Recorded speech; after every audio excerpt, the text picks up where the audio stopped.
renseignement camerounais. Il a fait également savoir un certain nombre de choses. Il a travaillé d'autres services encore. Il était question pour certains de tout faire pour qu'on puisse m'arrêter et me mettre en prison avant le mois d'août ou plus tard, au courant du mois d'août 2025. Donc nous sommes aujourd'hui précisément, je pense, le 4 juillet 2025. Et au courant de la semaine, au début de la semaine, j'ai eu un coup de fil justement d'un acteur du service secret qui m'a demandé de très vite faire quitter au Cameroun parce que les services étaient mis en place pour que mon arrestation soit actée.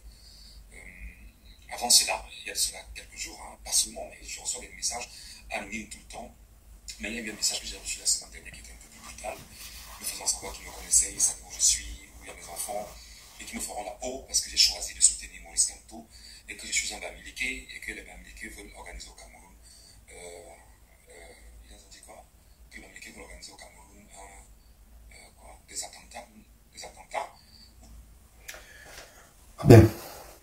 Mon message s'adresse au professeur Maurice Kamto, président du MRC, candidat à l'élection présidentielle au Cameroun, homme politique d'envergure au Cameroun.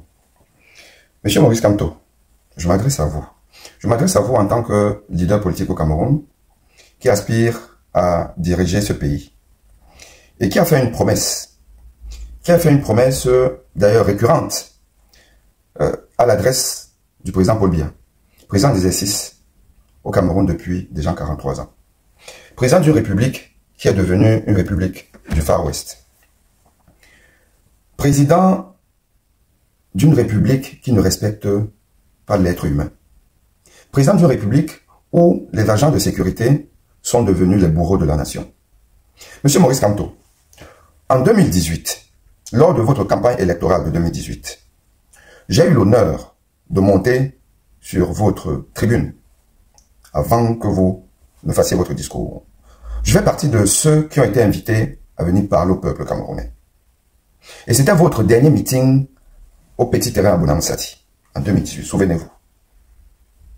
Ce jour, je suis monté pour sensibiliser le peuple camerounais. Et ce jour, vous avez promis à M. Paul Biya la paix, la sécurité, de sécuriser son départ du pouvoir et de lui donner une certaine paix, certaine prospérité et tous les privilèges qui vont avec en tant qu'ancien président de la République. Un peu comme dans toutes les républiques respectueuses du droit, de la loi, de la démocratie.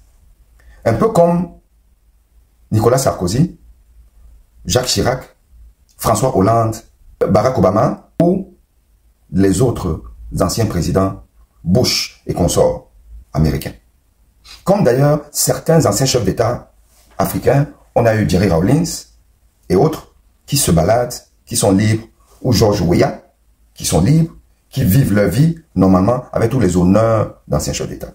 Vous avez dit que vous donnerez ça à M. Paul Biya en 2018. En retour, ce que lui vous a donné, c'est la prison.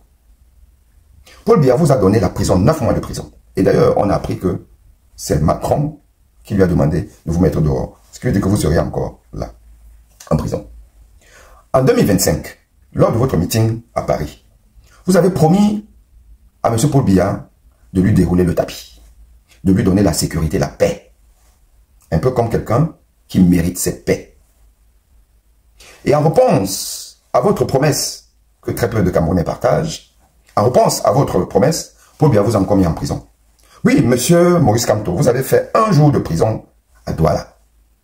Ne pouvant pas rallier votre QG et communier avec votre peuple, votre population, vos partisans, vos sympathisants. Paul Biya vous a dit, vous n'allez pas faire ce que vous voulez faire. Je vous mets en prison, il vous a mis en prison et vous obligez à rentrer sur Yaoundé, un peu comme un prisonnier. Yaoundé, qui est finalement le lieu où on vous suivait le mieux. Je me souviens que vous avez déjà été embarqué de force pour Yaoundé lors de votre tentative de, je crois, de dédicace de quelque chose à la chaumière de M. Sambaka à Douala. Yaoundé, vous avez déjà été mis en résidence surveillée. Monsieur Maurice Kamto, Paul Biya vous malmène, Paul Biya vous maltraite. Et il le fait parce que vos partisans, le peuple camerounais, tournent le dos. Le peuple camerounais n'est pas suffisamment déterminé pour dire non à la violence de M. Paul Biya. Mais vous lui promettez la paix. Alors, je vais vous dire, M. Maurice Kamto, vous ne vous appartenez pas. Vous ne vous appartenez pas. Vous ne vous appartenez plus. Vous appartenez au peuple en souffrance. Le peuple en souffrance ne va pas donner la paix à M. Paul Biya. Parce qu'il ne le mérite pas. Et que d'ailleurs, il n'a rien à cirer avec vos messages de paix à son adresse. Il n'en a rien à cirer. Parce que Paul Biya est dans la survie. Quand je dis Paul Biya, je dis le régime Paul Biya est dans la survie. Ils savent que le peuple leur demandera des comptes. Nous devons aujourd'hui évoluer à visage découvert. Regardez ce qui arrive à Michel Gachou. Et il a dit que c'est pour vous ou à cause de vous qu'il est traqué. Vous-même vous êtes traqué. Tous ceux qui vous soutiennent sont traqués. Des Camerounais, pour exprimer un ras-le-bol légitime, sont violentés, sont massacrés, sont malmenés. Longuet a été bastonné parce qu'il a prononcé votre nom. Toute personne qui prononce votre nom est malmenée, bastonnée. Et vous vous promettez la paix à M. Paul Biya. Paul Biya n'aura pas la paix. Nous ne vous donnerons pas l'occasion de lui accorder la paix. Non, vous ne vous appartenez pas. Et nous n'allons pas vous laisser faire. Et je vous dis que si Chantal Biya ose confisquer le Cameroun en octobre 2025, moi, avec Bomi, je deviens très violent. Nous allons organiser la rébellion camerounaise à l'international. Les dirigeants camerounais ne peuvent pas vivre sans l'international. Ils ne peuvent pas, c'est impossible. Donc, nous allons faire de l'international le vrai Cameroun. Nous allons tout paralyser.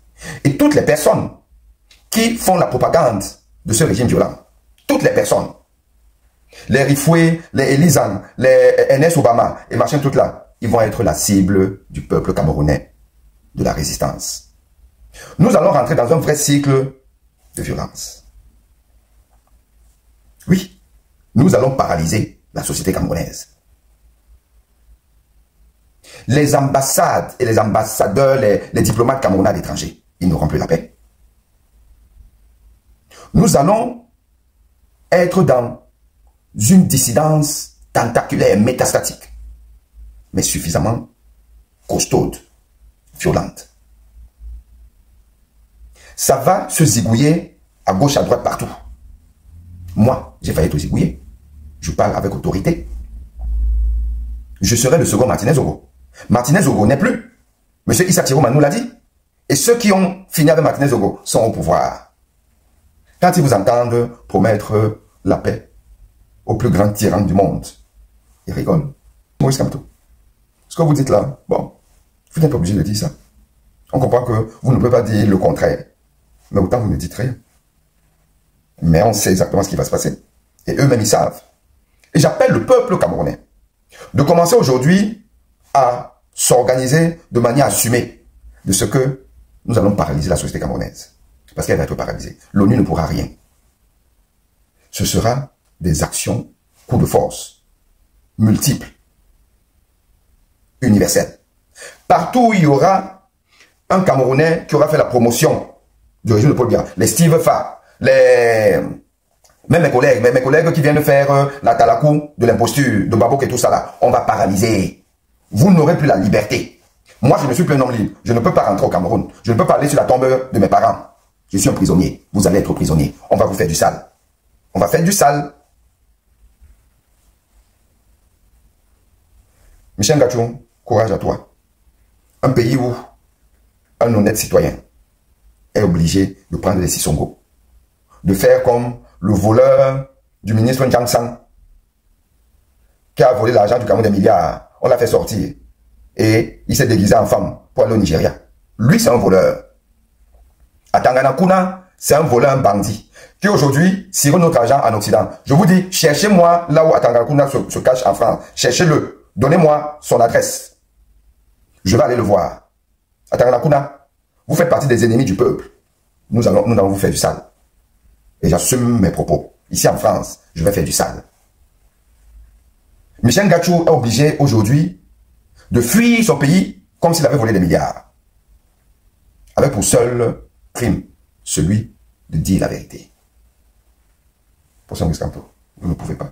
Vous ne pouvez pas promettre la paix à Paul Biya. Il n'aura pas la paix. On va faire du sale à Paul Biya. Paul Biya aura une fin de vie des plus minables, des plus misérables. Il va souffrir. Ses enfants vont souffrir. Brenda Biya, elle mange notre argent. Ça va lui sortir par tous les ports. Nous allons nous organiser. Si ces gens-là ne veulent pas laisser le pouvoir, ils ont eu 43 ans. Ils ne sont pas les seuls, ils ne sont pas les plus intelligents. Ngongo, tu fais ton petit malin à organiser les choses. Ngongo. Ce que Martinez aura eu, Ngongo, tu auras ça. Tu auras ça. Vous allez goûter à la souffrance de vous voir déchiqueter. À très bientôt.